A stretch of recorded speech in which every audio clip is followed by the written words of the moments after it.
Sakal Gunarnavasha Vande Guru Sri Charanarabindam.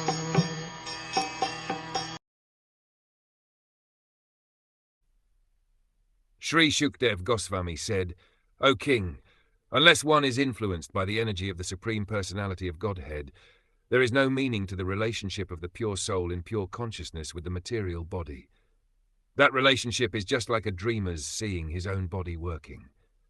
Maharaj Parikshit's question as to how a living entity began his material life, although he is apart from the material body and mind, is perfectly answered.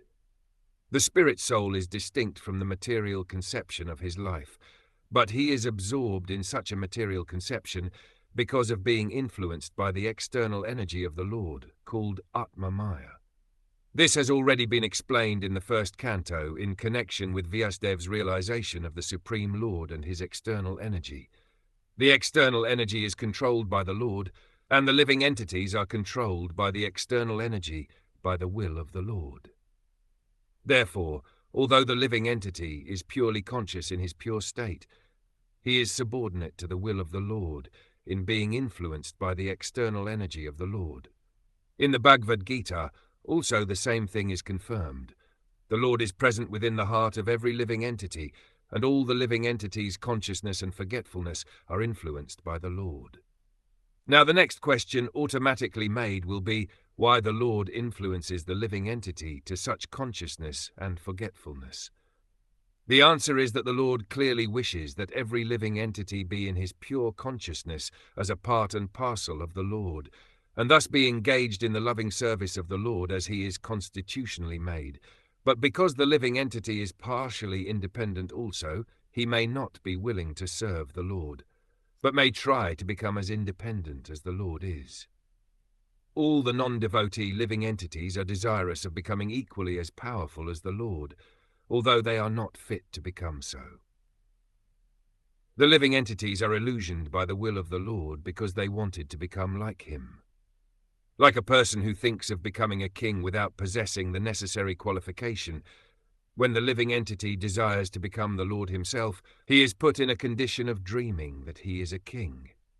Therefore, the first sinful will of the living entity is to become the Lord, and the consequent will of the Lord is that the living entity forget his factual life, and thus dream of the land of utopia where he may become one like the Lord.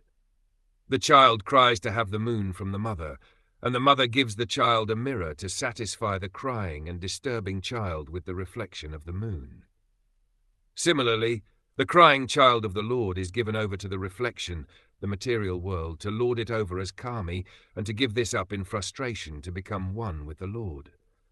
Both these stages are dreaming illusions only.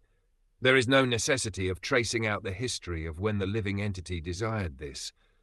But the fact is that as soon as he desired it, he was put under the control of Atma Maya by the direction of the Lord.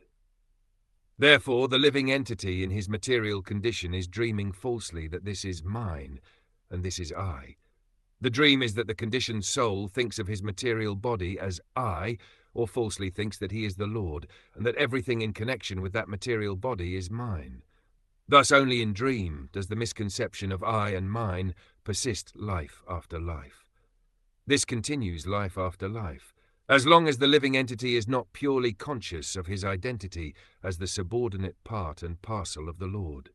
In his pure consciousness, however, there is no such misconceived dream, and in that pure conscious state the living entity does not forget that he is never the Lord, but that he is eternally the servitor of the Lord in transcendental love.